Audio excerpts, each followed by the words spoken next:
49 పిల్లలను బలికొన్న సర్కార్ తప్పిదాలను కప్పిపుచ్చుకునేందుకు యత్నం. సస్పెండ్ చేయాల్సింది సీఎం రేవంత్ రెడ్డిని. నాటి కేసీఆర్ హయాంలో సంక్షేమ పాలన, నేటి కాంగ్రెస్ సర్కార్ది సంక్షోభ పాలన. ప్రభుత్వంపై మాజీ మంత్రి హరీష్ ధ్వజం. నిమ్స్లో విద్యార్థిని లీలావతికి పరామర్శ.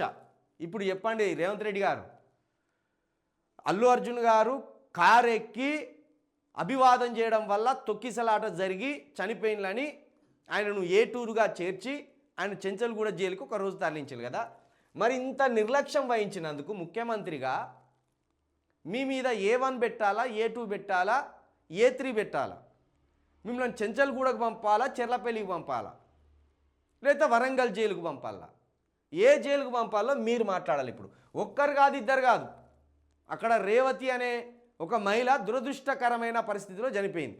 కానీ ఇది మీ నిర్లక్ష్యమైన తనం వల్ల, మీ ప్రభుత్వ చేతగాంతరం వల్ల 49 మంది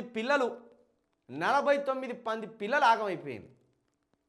మరి దీనికి నీ విద్యాశాఖ మంత్రిగా ఉన్న నువ్వే బాధ్యత వహించాలి, హోంశాఖ మంత్రిగా ఉన్న నువ్వే బాధ్యత వహించాలి, ముఖ్యమంత్రిగా ఉన్న మీరే బాధ్యత వహించాలి.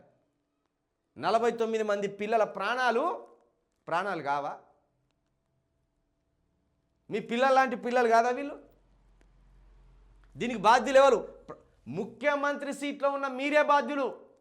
అంటే A1 మీరే, రేవంత్ రెడ్డి గారు మీరే A1. ఇంత నిర్లక్ష్యమా? ప్రతి వారంలో 3 రోజులు ఎక్కడ ఒక చోట ఫుడ్ పాయిజన్ జరుగుతుంది.